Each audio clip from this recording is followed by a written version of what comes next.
Nah, tadi kan kita sudah berbicara nih Pak terkait dengan kemudahan juga ya Pak ya, Iya, kemudahan baik. yang diberikan dari Dinas Penanaman Modal dan Pelayanan Terpadu Satu Pintu. Nah, kemudian Pak, tadi kan beberapa kemudahan nih. Iya. Tentunya juga kan teman-teman bapak-bapak dan ibu-ibu di DP MPTSP kan ini juga bertugas untuk menggait investor nih Pak. Iya. Nah, selama ini Pak, mungkin di tahun sebelumnya, kalau tahun ini kan mungkin kita lagi pandemi juga nih Pak. Iya, iya. Artinya kalau pandemi kayaknya terhalang semua nih Pak. Iya. Tapi meskipun demikian kita harus tetap bersemangat ya Pak Iya. untuk mencari Secara investor. fisik terhalang. Artinya Iya. gini, untuk mencari investor itu kan fungsi promosi. Ya. Ya, mungkin kita tahu ya, tidak ada pameran dalam Betul, daerah, betul. pameran nasional atau internasional ya. Namun tidak menghalangi kita mempromosikan. Kita kan bisa melalui website. Betul. Nah, jadi sekarang dengan pandemi ini sisi positifnya bagaimana pasar digital itu kita tingkatkan. Jadi melalui website ya termasuk semua lah. Termasuk hasil industri, hasil kerajinan juga melalui itu semua. Memanfaatkan digital ya Pak. Ya, digital ya. Nah, tentunya ya kita ramu sedemikian juga sehingga informasi yang kita sampaikan tadi kan bisa dipahami orang. Iya, Ya kan? betul. Jadi tidak hanya sekedar gambar, tapi juga ada situ narasi ataupun tulisan-tulisan Ya, menarik ya statistik. Pak ya. Jadi Iya. sebelumnya kan juga sering diadakan pameran ya Pak. Saya ikut Iya. pameran di Jakarta, Iya, di luar negeri juga iya, kan. betul. Mempromosikan Aceh, Iya, betul. kemudian peluang investasi juga di Aceh. Iya. Namun karena pandemi ini kita harus beralih nih Pak ya, jadinya Beralih. harus lebih kreatif juga Ya, jadinya. harus kreatif. Jadi mungkin ya efisiensi juga. Iya, betul. Lebih efisiensi mungkin di waktu dan juga Waktu tenaga segala macam dan ya, Pak. uang juga. Jadi lebih jadi berarti Pak teman-teman baik di bidang promosi juga itu akhirnya sekarang mempromosikan melalui digital ya Pak ya. Ya, digital. Dan Kita digital punya itu. website tadi. Ya. Nah, bagaimana nih Pak? Mungkin respon dari investor sendiri Pak saat kita bisa mempromosikan itu melalui digital. Kalau Bapak lihat sendiri nih. Kalau saya dapat informasi dari teman di promosi, itu banyak pengunjung. Oh, ya? Yang bisa dideteksi ya, Betul. pengunjungnya banyak. Kemudian juga kita membuka dialognya gitu. Oke. Jadi, saya belum dapat informasi, pasti adalah yang menanyakan itu kan. Nah, kita layani nanti. Kita layani juga Ya, Pak. pasti kita layani itu. Jadi nanti teman promosi itu setiap saat melihat ya website dan kotak tanya jawab tadi. Tanya jawab tadi iya. segala macam. Mungkin ada yang bertanya dan Iya. itu juga langsung dijawab ya Pak. Oh iya, semuanya dijawab, ya. iya. Artinya memberi kemudahan juga kepada para investor meskipun di tengah kondisi kita saat ini tidak Iya. menentu, namun tidak menghalang teman-teman di Dinas Penanaman Modal ini Iya. untuk terus mencari investor Iya, ya Pak betul. Aceh ya, dengan memanfaatkan digital yang ada. Iya, iya. Nah, tadi kan Bapak juga udah menyampaikan juga Pak nih dari tahun ke tahun nih grafik investasi di Aceh ya sama pemerintahan ini. Iya. Berarti bisa dikatakan tadi kan sempat turun nih Pak, tapi Iya. ini sudah naik kembali ya. Naik Pak? kembali ya. Oke, baik. Syahdaron, ini Pak menarik juga nih Pak. Jadi kan pada 2019 kemarin itu ya Pak ya. Iya. Nah, realisasi investasi di Aceh juga menyentuh angka 5 triliun ya Pak. Iya. Dan angka ini juga melampaui target dari Badan Koordinasi Penanaman Modal sebesar 4 triliun. Iya, iya. Dan jumlah ini diperoleh dari berbagai sektor investasi. Ada 4 proyek besar nih di Aceh. Yang pertama itu kawasan perdagangan dan pelabuhan bebas Sabang. BPKS. BPKS ya Pak ya. Kemudian ada kawasan industri Aceh Kialadong. Iya, iya. Kemudian ada kawasan ekonomi khusus atau KEK Arun Blok Semawe. Iya, Kemudian iya. ada Blok Nok Sumatera atau Blok B di Aceh Utara. Iya. Nah, kita pengen tahu nih Pak, sekarang ini sudah seperti apa progresnya di lapangan nih Pak? Kalau untuk BPKS, teman-teman di sana kan sedang menyiapkan infrastruktur ya. Kita Iya. lihat juga pelabuhan, kemudian juga dermaga-dermaga kan. Nah, kemudian juga mereka juga sekarang dengan manajemen baru itu sedang akan membuat roadmap mereka. Oke. Artinya gini, kalau untuk Pulau Weh, Sabang itu mungkin lebih difokuskan kepada pariwisata. Oke. Ya, karena itu. Ya. Kemudian untuk industrinya dan investasinya itu di Kepulauan Aceh. Karena BPKS itu wilayahnya kan bukan Pulau Weh saja, tapi juga pulau-pulau Aceh. Pulau Aceh. Pulau Pulau Bru Aceh. sama Pulau Nasi. Iya, semua Dua-dua. situ Oke. banyak pulau-pulau itu. Nah, di situ nanti kan tentunya kita harapkan nanti investasi bidang perikanan ya bisa dengan membuat pelabuhan sendiri, membuat pengolahan sendiri dan wilayah tangkapnya bisa sampai ke pantai barat. Pantai Barat. Sumatera Oke. ini gitu kan. Berarti Pak nantinya itu Pulau Aceh dan Pulau Aceh itu akan dimanfaatkan untuk ini juga untuk Iya, untuk investasi. Investasi Ya, juga. karena di Sabang kan terbatas ya, lahan-lahan juga perbukitan, kan nggak mungkin kita menggusur orang. betul. Ya, jadi untuk investasi itu ke Ya, Pulau Aceh. Tapi itu lebih ke pengairan ya Pak? Perikanan. Perikanan ya. Perikanan ya. Lebih ke perikanan berarti investasi perikanan dan di situ. industri pengolahannya kan. Di samping itu kan Pulau Aceh juga selain misalkan untuk investasi perikanan juga bisa pariwisata ya Pak. Kan sedangkan ada mercusuar juga ya Pak. Bisa, bisa nanti tuh sekali nanti. Yang penting kita olah supaya nanti lingkungan itu tidak terpengaruh ada polusi, jadi wisata itu bisa tumbuh di sana. Tentunya juga kan bisa untuk meningkatkan lagi pendapatan ekonomi masyarakat di sana ya Pak pasti, ya. Seperti tadi kan manfaat investasi membuka lapangan kerja ya, Pak ya, sehingga bisa menekan angka pengangguran dan kemiskinan di Aceh. Itu tentunya harapan yang diharapkan. Berarti saat ini di Pelabuhan Sabang itu Pak sedang dalam tahap infrastruktur ya Pak ya? Ya, mungkin hampir siap. Untuk pelabuhan dermaga jetinya sudah siap mungkin ya. Nah, kemudian pelabuhan Balohan kita lihat juga akan sedang udah mulai bagus lah. Udah mulai bagus pelabuhan Sabangnya, jadi tinggal nanti ya kita arahkan nanti mudah-mudahan manajemen baru ini bisa menciptakan bisnis di Sabang sehingga Sabang itu bisa tumbuh. Sesuai namanya, ya pelabuhan bebas dan perdagangan bebas Sabang. Nah, mungkin salah satu ide yang menarik juga itu trade tourism. Jadi orang ke Sabang turis tapi sambil berbelanja. Nah, berbelanja artinya kan tentu yang dibeli itu kan barang-barang yang dari luar. Karena di Sabang tuh barang dari luar itu kan bebas, itu ada pajak. Nah, jadi mungkin bisa dibeli nanti oleh orang turis ke sana. Mungkin dengan angka sekian waktu balik ke Ulele ataupun ke pelabuhan lainnya itu tidak kena pajak. Tentu ada regulasi yang mendukung gitu kan, apakah melalui Pergub dan sebagainya. Ya contohnya mungkin kita ke Sabang, kita belanja nanti barang ABC mungkin totalnya mungkin tidak sampai 10 juta. Jadi waktu di Ulele nanti berapa? Di bawah 10 juta udah lewat. Nah, gitu. Berarti ada ketentuan khusus nanti Pak ya? Iya, harus. Bisa belanjaannya di bawah 10 juta lewat.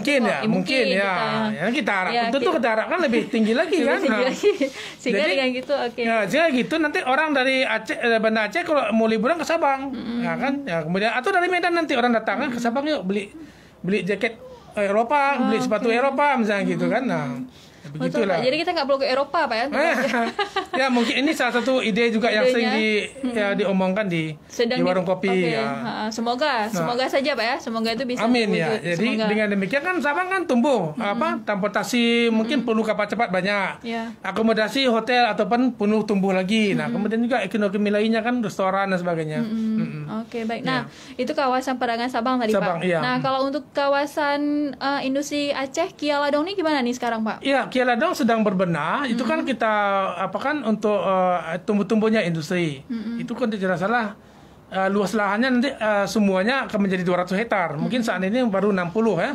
Sedang dibenahi, jalan-jalan di dalamnya, infrastrukturnya, air dan listriknya.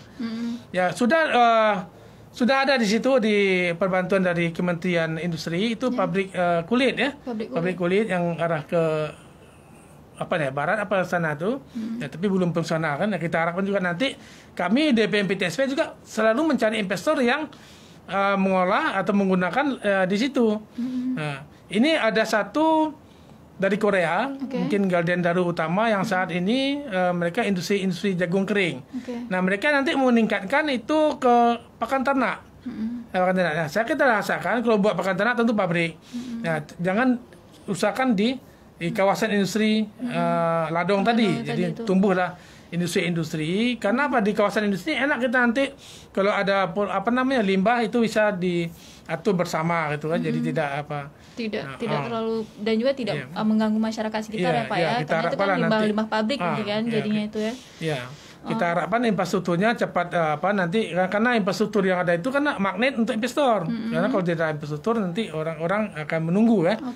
Berarti itu masih dalam tahap infrastruktur juga Pak? Ya masih.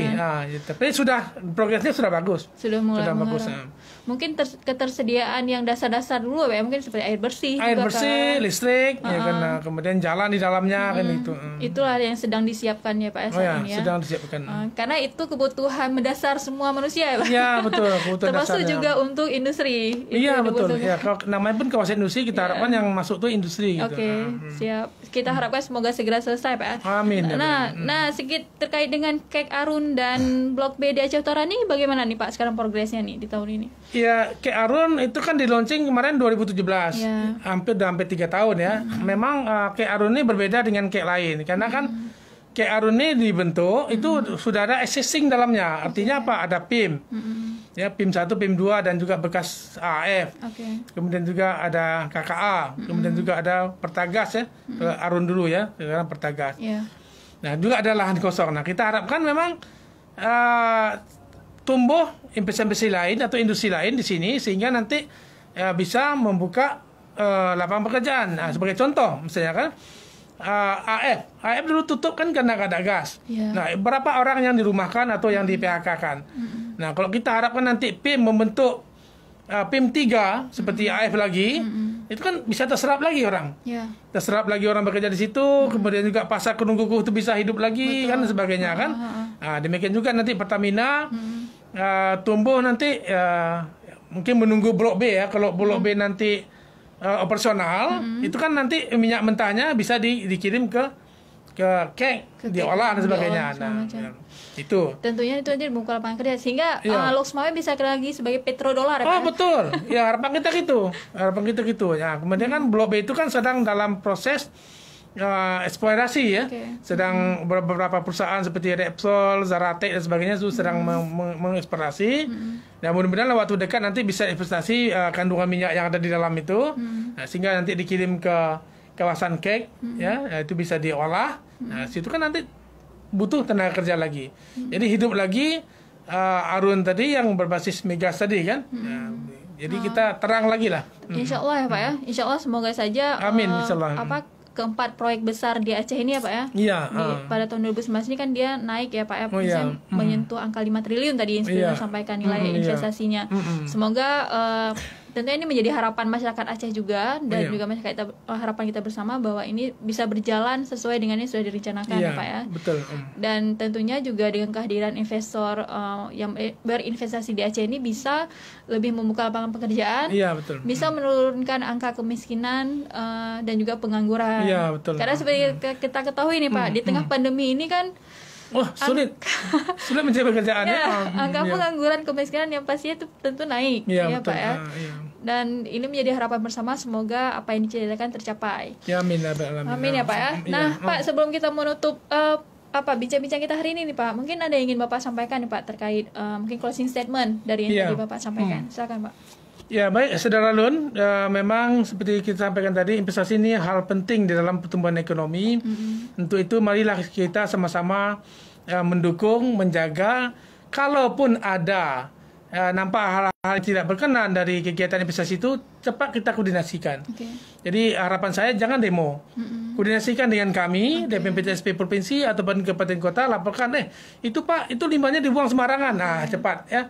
Kita akan tertibkan mereka. Jadi apapun ceritanya kan banyak orang yang mengharapkan ekonomi dari sini. Jadi kalau kita demo, saya suruh tutup, sayang sekali. Sayang, investor malah lari ya Pak ya. Lari, dan juga image daerah kita nanti akan akan tidak baik untuk iklim investasi ya. Nah, itulah harapan kita. Karena apa?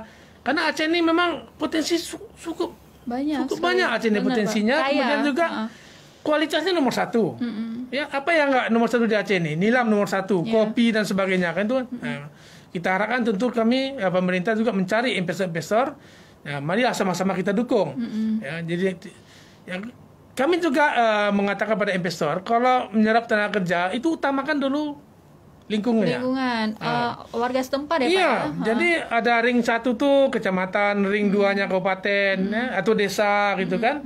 Nah, nanti kalau yang tidak ada di desa, kecamatan, kabupaten, mungkin baru dari luar. Nah, kita juga tidak menafik kan. Mungkin kalau perlu orang-orang yang skillnya tinggi ya silakan dari luar, ataupun perlu dari luar negeri tidak masalah. Nah, yang penting kegiatan ini berjalan dan semuanya harus ada aturannya. Jadi penggunaan tenaga kerja asing itu tidak sembarangan, ya ada aturannya, ketat aturannya, ya tidak boleh di sini boleh, di sini nggak boleh, jadi nggak boleh. Nah terkait mungkin TKA yang banyak saat ini seperti yang di Nagaraya ya, yang di PLTU 34 itu kan tenaga kerja untuk konstruksi. Betul. Jadi kan karena investornya dari Cina, nah kemudian juga mesin-mesinnya dari Cina, ya tentunya kan yang bisa memasang itu kan ya orang dari pabrik itu, ya dialah yang datang, mungkin ya agak banyak ya. Ya tapi setelah mereka memasang nanti mereka nggak kerja situ, mereka pulang. Nah ini terbukti di PLTU 312, ya dulu suka banyak tuh. Nah sekarang udah pulang. Nah demikian juga waktu di SBA ya, PT SAI.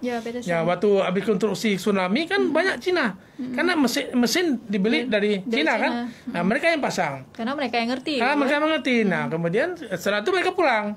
Jadi tidak ada hal yang ya istilahnya ya pemerintah menggampangkan enggak ada gampang. Semua ikut aturan. Kalau dia nggak ikut aturan, mereka kita deportasi. Nah, seperti kemarin kan mereka ternyata sudah semua udah ada izin mengerjakannya. Dan tentunya itu menjadi pemantauan pemerintah juga ya Pak ya. Oh pasti. Jadi tenaga asing itu bekerja di Aceh ya. Iya, jadi pengawasan itu bukan di kami saja, di dinas teknis. Jadi dinas teknis itu juga mengawasi. Ya, mengawasi. Jadi nanti gini ya. Jadi yang dibilang aman itu bukan untuk investor saja, tapi juga untuk masyarakat sekitarnya ya dan nyaman juga. Jadi semua merasa aman dan nyaman. Baik. Terima kasih Pak Joni sama-sama. atas waktunya Pak. Dan Syedralun, tadi ada beberapa poin yang kita dapatkan. Yang pertama tadi bahwa geliat investasi di Aceh juga sudah mulai meningkat nih dari 2018 sampai 2020 ya, naik apalagi di triwulan 3 tadi ini, terutama yang memberi kontribusi itulah di bidang infrastruktur ya Pak ya. Karena saat ini sedang dalam jalan tol dibangun. Kemudian tadi listrik ya Pak? Iya listrik, PLTA juga, PMA ya Pak ya tadi? Ya PLTA ini ada yang PMDN, ada yang PMA.